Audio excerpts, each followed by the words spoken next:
김영세 컷오프야. 여사가 직접 전화왔어. 인사를 네. 여사한테 줘야 돼. 나한테 빨리 보내.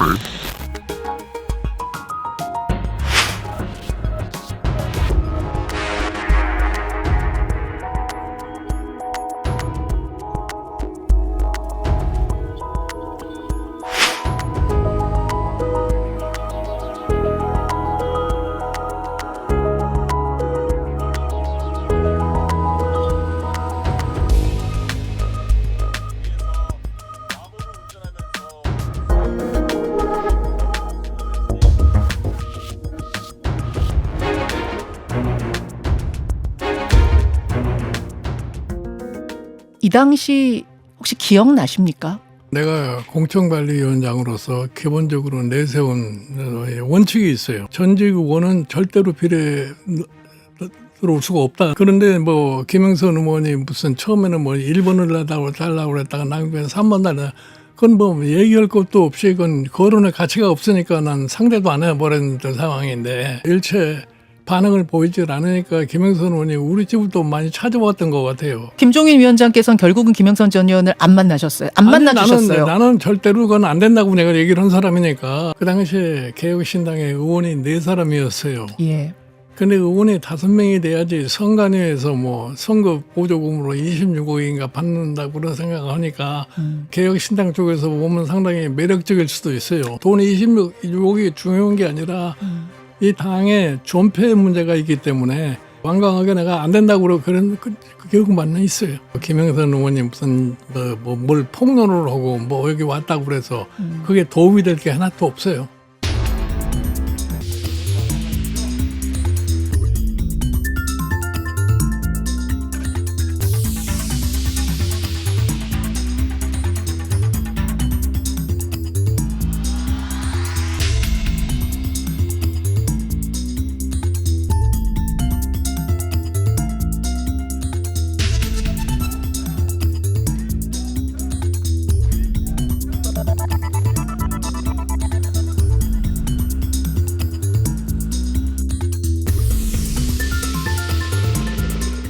저는 뭐 엄청난 뭐가 나올 줄 알았는데 그건 없더라고요. 그러니까 거기 특이한 거는 그건 있더라고요. 보니까 예. 그분들이 칠불사에 모여서 서로들 논의를 했다. 그럼 개혁신당 쪽에 문제인 거지 김건희 여사의 공천 개입 의혹은 사실이 아닐 거다. 그건 알 수가 말씀이세요? 없죠. 뭐 그 실제로 공천 개입이 있었는지 없었는지는 모르겠는데 지금 보도가 된 내용만으로 봐서는 그렇게 네. 단정할 수 있는 부분이 없어서 당시 이제 김영선 전 의원의 경우에는 지역구에 상관없이 모든 현역 의원들 평가를 했는데 하위 10%에 들었다고 합니다. 기회로 옮기면 공천을 줄 수도 있다. 누군가가 그런 얘기를 했다라는 건데 그게 지금 김건희 이게 여사 말이 안 조언이었던. 되는 게 예. 저희 당의 공천 원칙과 기준에는 지역구 이동과 상관없이 현역 의원 평가에서 하위 10%는 그냥 컷오프 대상입니다. 그리고 실제 컷오프가 됐습니다.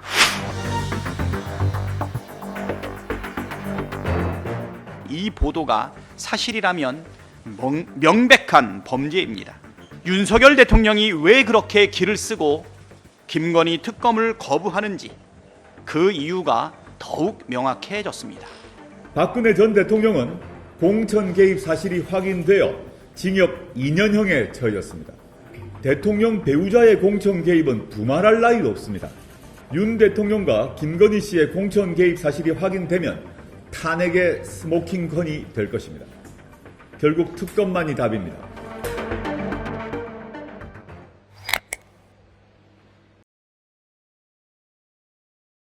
네, 자 최선호 선수는 일단 엠모 씨, 뭐 네. 저희 그냥 엠모 씨라고 부르겠습니다. 본인의 명예도 있고 이 엠모 씨가 또 뉴스토마토에 대해서 소송을 진행하겠다 소송을, 이렇게 나선 상황이지 않습니까? 예. 자 그런데 이 매체가 엠모 씨의 녹취 파일도 공개를 하긴 했는데 네. 거기에 엠모 씨가 난 김건희 여사나 대통령과 통화했다.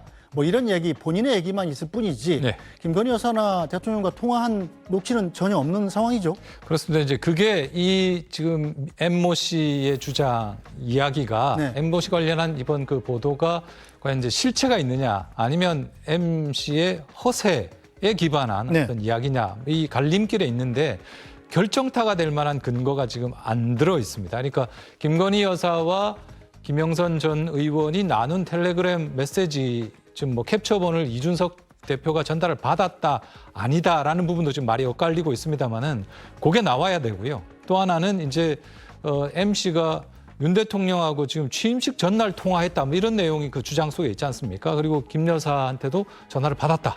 그래서 컷오프래 이렇게 자기가 전달을 하는 내용이 있는데 그러면 대통령 내외와 그럼 통화한 녹취의 내용, 녹취록 요런 거 결정타겠죠. 이게 없기 때문에 이게 좀 허세 아니냐 뭐 이런 그 지적들이 나오는 건데요. 근데 이제 한 가지 또 그렇게만 치부하기엔 좀 애매한 게 실제로 이제 이 엠모 씨가 그 경남 창원 일대에서는 상당히 뭐랄까요 정치 컨설턴트라 그럴까요 뭐 브로커라 그럴까 상당히 좀 영향력이 있는 사람으로 평가되는 건 또한 사실입니다. 실제로 많은 사람 뭐 김종인, 이준석 그 외에 뭐 오세훈 뭐 여러 사람들 이름이 나옵니다. 친분이 있었다고 하는 사람들 중에. 그리고 또 하나 결정적으로 김영선 전 의원이 6월 1일 그러니까 2022년입니다. 그 대통령 선거 직후에 지방선거하고 같이 열렸던 재보선이 2022년 6월 1일 재보궐선거인데 이때 고향에 있던 분이 갑자기 창원 의창에 공천이 돼요. 그리고 이 공천 과정에 자기가 큰 역할을 했다고 지금 이야기를 하고 있는 건데 그 부분이 일단 사실로 존재하기 때문에 과연 이게 그냥 결정타가 없다고 그냥 그 허세인 걸로 치부하기에는 또 이게 애매한 것이죠. 그래서 어쨌든 본인이 소송을 냈기 때문에 아마 뭐 그러면 어느 정도 수사가 불가피한 상황이고 그럼 이 과정에서 조금 더 관련한 내용들이 조금 더 나오지 않을까 이렇게 예상이 됩니다. 네, 자 김정욱 최고님이 약간만 더 그 설명을 해드리면 저는 대변하는 거 아닙니다. 근데 김영선 의원은 고향이 그쪽이에요. 그리고 그쪽 지역에 경남지사로 나갈 생각을 했던 거예요. 그래서 실제로 내려가서 거기서 선거운동을 하면서 그때 엠모 씨라는 분을 만나서 소개를 받아서 도움을 받았던 걸로 제가 알고 있거든요. 그러니까 뭐 고향에 있다가 고향에서 더 이상 안 될 것 같으니까 내려갔겠죠. 그래서 뭐 내려가는 것 자체가 전혀 근거가 없는데 가서 뭐 공천을 받았다라는 거는 조금 그거는 사실은 아니고요. 나름대로는 내 고향이고 나도 이 지역에서 나는 도지사를 나올 생각을 했었다라는 것들이 있으니까 뭐 근거가 없다고 얘기할 수는 없는 거죠. 네, 자 김종욱 최고위원께서는 어떻게 생각하십니까? 야권에서는 총선 당시에 김건희 여사가 공천에 영향력을 행사한다라는 말이 파다하다. 뭐 이렇게 주장을 하고 있습니다.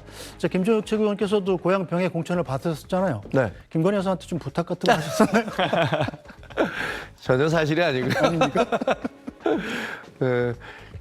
제가 보기에는 그러니까 언제든지 공천과 관련해서는 엄청난 소문들이 많이 나요. 그 여의도 주변에 있는 많은 분들이 뭐 내가 누구를 안다 그러니까 내가 뭘 해줄게 그러면서 거기서 사기극이 벌어지는 경우도 비일비재하다는 거 아마 정치판에 있는 사람 다 알 겁니다. 근데 실제로 김건희 여사가 뭐 개입을 했는지 여부는 사실 저는 모르니까 전혀 없었다라고 얘기할 수도 없고 또 있었다라려면 뭐 증거가 있어야 되니까 그건 저는 갖고 있지 않고 단지 제가 말씀드리는 것은 이번에 토마토와 관련해서 주장하는 것들 이것들은 그 현재까지로서는 근거가 희박해 보이고 그리고 다른 소문들도 있었던 게 맞아요. 뭐 이분이 그 관여를 했다라는 소문은 많이 났는데 근데 그걸 구체적으로 제시한 분은 또 없어요. 그러니까 저로서는 이게 뭐 그냥 항상 선거철이면 떠돌아다니는 그 유력한 사람들을 중심으로 해서 그 사람들에게 뭐 내가 누구를 안다 해서 하는 그런 건가 보다라고 생각을 하고 있죠. 알겠습니다. 네, 좀 짧게만 말씀드리면 대통령 취임식에 초청받는 인사들은 이 추천인이 있고요. 상당한 인사들이 보통 추천을 되고 초청을 받습니다. 그런데 이 MC는 대통령의 아버지가 앉아있던 그 주요 인사석에 앉아 있었거든요. 그렇기 때문에 저희가 여러 가지 지금 대통령 취임식 과정에서 뭐 극우 유튜버라든지 여러 이런 사람들이 있었기 때문에 저희가 국회 운영위에서도 또 여러 대통령실에 자료 요구를 했었습니다. 초청자 명단과 추천인이 누구냐라고 했는데 그걸 밝히지 않고 있기 때문에 오히려 더 의혹이 많아지고 있거든요. 만약 떳떳하고 당당하면 초대된 사람들 다 이미 영상으로 있고 누가 왔는지는 얼굴은 다 영상이 찍혀 있는 것 아니겠습니까? 그러면 누가 추천했는지 또 누가 초청을 했는지는 초대를 했는지는 좀 밝혀주셨으면 좋겠다. 그러니까 다시 한번 말씀드리고 싶고요. MC가 그러면 대통령을 알았겠습니까? 누구를 알았겠습니까? 대한민국 김건희 여사와 뭐 연이 닿지 않았을까라는 생각이 드는데 어찌되었건 거기에 대해서 누가 추천해서 초청됐는지 밝혀주시면 대통령실에서 밝히면 저희가 또 검증이 가능할 것 같습니다. 그러니까 제가 아는 바로는 그 어쨌든 그 캠프에 있었던 걸로 알고 있어요. 캠프에서 역할을 했던 걸로 알고 있어요. 그러니까 당연히 그때 당시 후보하고도 통화를 했을 것이고 여사하고도 통화를 했던 걸로 알고 있어요. 그래서 뭐 나름대로 역할을 아까 뭐 최 그 의원님 말씀하셨지만 그 지역 내에서는 제가 보니까 경상도 그 경남 지역에서는 이 사람 저 사람 물어보니까 모르는 사람이 없더라고요. 이 M이라는 사람을. 아, 이거 굉장히 유명한 사람이 나만 몰랐구나. 네. 그런 생각이 들던데 그러니까 그 다음에 이제 소개를 받아서 서울에 와서 선거운동을 뭐 도와줬겠죠. 그러니까 그 과정에서 뭐 후보도 알고 뭐 여사도 알고 그러니까 통화도 했을 것이고 그런 걸 가지고 또 이걸 가지고 내가 누구 통화했어라고 이 사람이 또 막 떠들고 다녔던 것도 사실인 것 같고 그럼 뭐 복잡한 일들이 있었던 것 같아요. 그러니까 초청을 받았겠죠. 알겠습니다. 단순히 선거운동 했다고 초청받진 않죠. 그리고 그 중요한 주요 인사석은요. 대통령의 아버지와 그리고 도이치모터스 주가 조작했던 권오수 회장의 아들 등이 앉아 있었던 아주 주요 최고 내빈석이었습니다. 그렇기 때문에 저희가 궁금한 거죠. 민주당에서 뭐 수사 의뢰 같은 거 하실 건가요? 뭐 김건희 여사 관련된 특검법이 통과돼서 수사가 되면 당연히 공천 개입도 자연스럽게 나올 거라고 보고요. 아마 후속 보도가 더 있을 것으로 예상하고 있습니다. 알겠습니다. 22대 국회에서 재발이 된 김건희 여사 특검법이 본회의에서 통과됐습니다.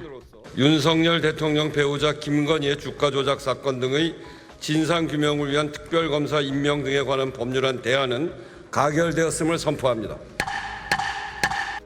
이번 특검법엔 기존 도이치모터스 주가 조작 의혹과 명품 가방 수수 의혹, 임성근 전 사단장 구명 로비 의혹 등에 김 여사가 22대 총선 공천에 개입했다는 의혹이 추가됐습니다. 윤석열 대통령 부부가 공천에 개입했다는 이 보도가 사실이라면 명백한 범죄입니다. 철저한 수사를 통해 명확하게 진실을 밝혀내야 합니다.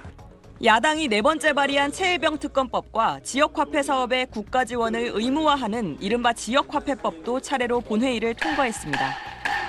앞서 두 차례 폐기됐던 최혜병 특검법은 이번엔 대법원장이 특검 후보 4명을 추천하고 이 가운데 민주당과 비교섭단체 야당이 2명을 선택하면 대통령이 1명을 임명하는 방식입니다. 야당이 부적합하다고 판단하면 대법원장에게 재추천 요구, 이른바 비토권을 행사할 수 있습니다. 국민의힘은 오는 26일에 본회의를 열기로 한 합의를 파기했다며 본회의 참석을 거부하고 규탄 대회를 열었습니다. 오늘 의사 일정 자체에 대해서 합의가 없고 일방적으로 진행됐기 때문에 애초부터 저희들은 이런 의사 일정에 동의할 수 없다. 3개 법안 모두 반대하면서도 무제한 토론, 필리버스터는 하지 않았습니다.